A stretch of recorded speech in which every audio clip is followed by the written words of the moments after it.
soo doontaa inaga soo diidayso Kawsar aadan Kawsar ku soo dhaweey Nuuri Min aan ku dhawaha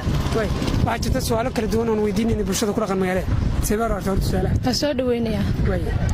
su'aashan ku weydiin waxa ku dhahaysaa maxaa u taqaanaa kufsi kufsi wiil gabadh kufsaday loo aqaana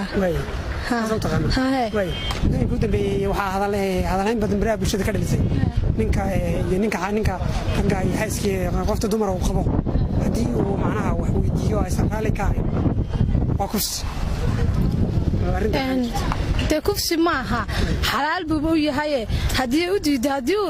uu khasbo waa caadi kufsi maxaa ka dhigay isaga qabo xalaal bay u tahay inay isku diidaaba khalad ahayd bade maxay soo doontaa inaga soo diidayso